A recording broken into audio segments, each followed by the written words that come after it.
हरे कृष्णा। तो आज हमारा हितोपदेश का 9वां दिन है और आज से हम लोग खंड 2 कर रहे हैं, सुहृद भेद। तो इस सुहृद भेद में हम लोग जानेंगे कि जो सुहृद है या मित्र है वो कैसा होना चाहिए, उसके भेद क्या क्या है। तो इसका प्रारंभ जो है एक स्टोरी से होता है कि बनिया जो है, एक बनिया, वो स्वर्णवती नगर में रहता है और उसका नाम है वर्धमान। वो अपने सगे संबंधियों को देखता है कि वो बहुत ही अमीर हैं, बहुत पैसे वाले हैं, तो उसके मन में भी एक इच्छा होती है कि क्यों ना मैं भी धन कमाने के लिए दूसरे नगर में जाऊं। और इस धन, क्योंकि कहा भी है कि जब हम लोग अपने से अमीर लोगों को देखते हैं तो हमें गरीबी का एहसास होता है, और जब हम अपने से नीचे के लोगों को देखते हैं तो हमें अमीरी का एहसास होता है और घमंड होता है। और जिसने प्रगति करनी है उसे हमेशा ऊपर देखना चाहिए। और ये चीज़ भक्ति में भी एप्लीकेबल है कि जब भी भक्ति करनी है तो दृष्टि हमेशा ऊपर होनी चाहिए, पैर नीचे होने चाहिए सेवा में। क्योंकि अगर हम देखें कि भाई हम तो बाकी लोगों से बहुत बेहतर हैं, फिर तो हम यहीं बैठ जाएंगे। और ऊपर देखेंगे कि हमसे कितने महान महान लोग बैठे, हम तो कुछ भी नहीं है, तब हम लोग प्रगति करेंगे। और अगर कोई इस तरह से मेहनत नहीं करता तो उसके पास धन नहीं आता। जैसे एक जवान पत्नी अपने बूढ़े पति को पसंद नहीं करती, उसी प्रकार जो मेहनत नहीं करता उसे लक्ष्मी पसंद नहीं करती, उसके पास लक्ष्मी नहीं आती। ऐसा शास्त्रों में लिखा हुआ है। और ऐसी ही भक्ति है, जब तक हम लोग साधना भक्ति नहीं करेंगे तब तक भक्ति देवी की कृपा नहीं आएगी। निकम्मे बैठने से कुछ नहीं होगा, कुछ मेहनत करनी पड़ेगी, कुछ प्रयास करना पड़ेगा। और अगर प्रगति करनी है तो उसमें 6 बाधाएं दी हुई हैं शास्त्रों में। और वो 6 बाधाएं कौन सी हैं? पहली बाधा है आलस्य, जो हम भक्तों के लिए तो है ही, पता ही है सबको कि मॉर्निंग में मंगल आरती में उठना है जल्दी और पूरा जोश के साथ कीर्तन करना है, जप करना है, श्रवण कीर्तन करना है। और पहला है आलस्य, प्रगति के लिए बाधा है। तो दूसरा है स्त्री सेवा, यानी स्त्री के चंगुल से बचना या बाहों से बचना, या हमेशा ही उसके बगल में बैठना नहीं चाहिए। ऐसा नहीं कि सारा दिन अपनी स्त्री को चिपके रहो। तो स्त्री की सेवा इसको कहते हैं। और तीसरा है रोग, और चौथा है जन्मभूमि, यानी जहाँ पैदा हुए हैं वहाँ से आसक्ति या वहाँ से प्रेम। और 5वां है संतोष, यानी भक्ति में भी संतोष नहीं है। बड़ी विचित्र बात है, लोग सोचते हैं कि भक्ति में हमें संतोष मिल जाएगा। हाँ, भौतिक चीज़ों के लिए संतोष मिल जाएगा, लेकिन भक्ति में प्रगति का कभी संतोष नहीं होना चाहिए, नहीं तो हम लोग वहीं डेड हो जाएंगे भक्ति में। और 6वां है डरपोकपन, यानी कि डरपोकपन से भी मुक्ति चाहिए। ये 6 चीज़ें जो हैं प्रगति में बाधा है। तो इस प्रकार धन की आकांक्षा से ये जो बनिया था वर्धमान, ये चल पड़ा। उसने 2 अपने साथ बैल लिए, नंदक और संजीवक, 2 बैल थे उसके पास, और बहुत सारा सामान वगैरह बेचने के लिए वो दूसरे कश्मीर की तरफ निकल पड़ा। रास्ते में जंगल में क्या हुआ कि उसका जो एक बैल था संजीवक, उसका घुटना टूट गया। तो काफ़ी दिन इंतज़ार किया, तो बाकी लोगों ने भी कहा कि इस तरह तो बाकी हम भी मारे जाएंगे, तो हमें यहाँ से निकलना चाहिए। तो उन्होंने पास के गांव से एक और बैल लिया और आगे चल पड़े, और उस संजीवक बैल को वहीं छोड़ दिया। और जो कहते हैं ना कि अगर किसी की मृत्यु ना आई हो तो वो 1000 बाणों से भी बच जाएगा, अगर किसी की मृत्यु आई हो तो वो कुशा से, यानी कि घास से भी मर सकता है। क्योंकि मौत पहले आती है, बहाना बाद में बनता है। तो ये बात जो थी संजीवक पर भी लागू थी। उनको लगा कि शायद ये मर जाएगा या फिर इसे कोई जानवर खा जाएगा, इनके चक्कर में हम भी मारे जाएंगे, तो उसे छोड़ गए वहीं पर।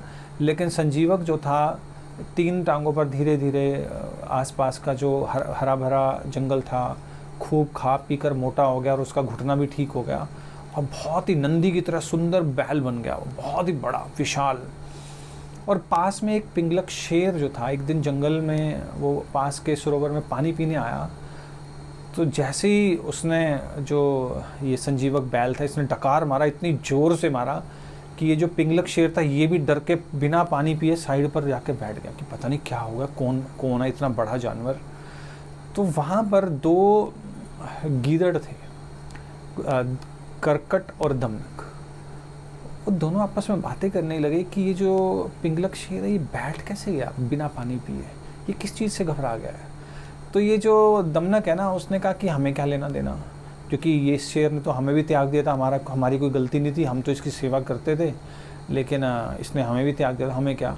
और वैसे भी जिसकी दृष्टि गंदी गंदी वस्तुओं पर भी पड़ती है, उस दृष्टि पर हम क्यों गर्व अनुभव करें। स्वतंत्रता जो है अपने आप में एक बहुत बड़ा गुण है, और हम स्वतंत्र हैं, हम क्यों किसी की गुलामी करें। और यहाँ तक कि जो वेश्या है वो लोभ में आकर दूसरों के लिए श्रृंगार करती है और अपनी आत्मा तक बेच देती है पैसे के लिए। तो हमें पैसों की इसकी कोई ज़रूरत नहीं है, हम नहीं इसका कोई बात करेंगे, इसके बारे में नहीं जानेंगे। तो ये जो दमनक है उसने कहा तुम सही नहीं कह रहे हो, असल में हमें जानना चाहिए, क्योंकि स्वामी के बिना हम भी कुछ नहीं है। क्योंकि बड़ी से बड़ी सेना ही क्यों ना हो, अगर उसका राजा नहीं है तो वो भी हार जाती है, और अगर स्वामी प्रसन्न हो जाए तो बड़े से बड़े मनोरथ शीघ्र पूरे हो जाते हैं। तो करकट ने कहा कि असल में अयोग्य कार्यों में हमें दखल नहीं देना चाहिए, क्योंकि ये हमारा काम नहीं तो हम मारे जाएंगे। तो फिर करकट ने कहा कि वो कैसे। तो उसने दमनक ने फिर एक स्टोरी सुनाई बंदर और कील की, कि एक मगध देश था, वहाँ पर एक कायस्थ जो था एक मंदिर बनवा रहा था। तो वहाँ पर जो बढ़ई था उसने लकड़ी चीरने के लिए एक बहुत बड़ी बैंत जो थी बांस, उसको चीर कर बीच में कील फंसा रखी थी। लेकिन वो जो बंदर था उसको वहाँ पर झुंड आया, और एक बंदर जो था उस कील को निकालने लगा, और उसी में जैसे उसने कील निकाला, उसी जो इतनी बड़ी जो काठ थी बांस, वो बंद होकर उसके गर्दन भी बीच में आ गया और वहीं मर गया। इसलिए हमें बिना बात के पंगा नहीं लेना चाहिए किसी दूसरे कार्य में। और वैसे भी कहा है कि जब अधिकार ना हो तो हमें अधिकार के बिना कोई सेवा नहीं करनी चाहिए। और ये काम जो है मंत्रियों का है, हमें क्या लेना देना, हम तो एक छोटे मोटे सेवक हैं, अब वो भी नहीं है तो हमारा अधिकार नहीं है। जैसे गधा मारा गया था वैसे ही हम मारे जाएंगे। तो करकट ने कहा कि वो कैसे।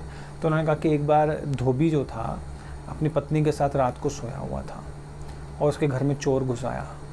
कुत्ता जो था और एक गधा वहाँ पर बंधे हुए थे। तो गधे ने कुत्ते को कहा कि उठो, तुम भौंको, ये क्या हो रहा है, तो चोर आया हुआ है, तुम मालिक को जगाओ, नहीं तो ये चोरी करके ले जाएगा। कुत्ते ने कहा कि ये मेरे को सही से रोटी भी नहीं डालता, इसको लगता है कि मैं कुछ नहीं करता, इसलिए आज इसकी चोरी हो ही जाने दो। क्योंकि जब तक स्वामी विपत्ति में ना हो तो वो सेवक को नहीं पूछता, इसलिए मैं भौंकूंगा नहीं, मैं नहीं करता। तो गधे ने कहा कि तुम तो बहुत ही घटिया किस्म के सेवक हो, लेकिन तुम नहीं करना चाहते हो तो मैं ये काम करूँगा। तो गधा जो था वो ज़ोर ज़ोर से रेंकने लगा। इस बात से गुस्सा होकर धोबी ने क्या किया, उठा और उसने इतना पीटा गधे को कि गधे की मृत्यु हो गई। इसलिए ये जो करकट है इसने कहा कि भाई हमें इसमें पूछना नहीं चाहिए। तो दमनक ने कहा कि तुम इतने घटिया हो कि सिर्फ धिक्कार है तुम पर कि सिर्फ रोटी के लिए तुम एक मालिक की सेवा करना चाहते हो। असल में यहाँ पर ये शिक्षा दी जा रही है कि भक्त को भी कभी भी भगवान से सिर्फ अपनी आजीविका के लिए या सिर्फ संसार में जीने के लिए नहीं कुछ मांगना चाहिए। भगवान की सेवा भक्त को भगवान की प्रसन्नता के लिए करनी चाहिए, किसी लालच में आकर नहीं करनी चाहिए। तो यहाँ सेवक के गुण बताए हुए हैं कि सेवक वो होता है वो जो बिना किसी लालच के सेवा करता है। और नहीं तो दमनक ने कहा कि कौवा भी जो है यहाँ कहाँ मुँह मार के जीता है और लंबा जीवन होता है उसका भी, और हर किसी का स्वभाव जो अपना अपना होता है। एक कुत्ता जो है वो सूखी हड्डी खाकर भी खुश होता है, और दूसरी तरफ एक शेर है जिसकी गोदी में सियार आ जाए तब भी वो संतुष्ट नहीं होता, वो खुद हाथी मार के खाता है। और दूसरी एक और भी है कि जैसे कुत्ता जो है दुम हिलाता है अगर उसे मालिक खाना दे, और एक हाथी है जिसको मालिक बार बार कहता है खा लो हर तरह से, और हाथी जो है मुश्किल से खाता है। और हर किसी का स्वभाव अपना अपना है। लेकिन आगे फिर सेवक के गुण और भी बताए हुए हैं कि सेवक को कैसा होना चाहिए और स्वामी को कैसा होना चाहिए। ये हम लोग अगली कहानी में करेंगे। Thank you very much. Hare Krishna. Shrila Prabhupada की जय।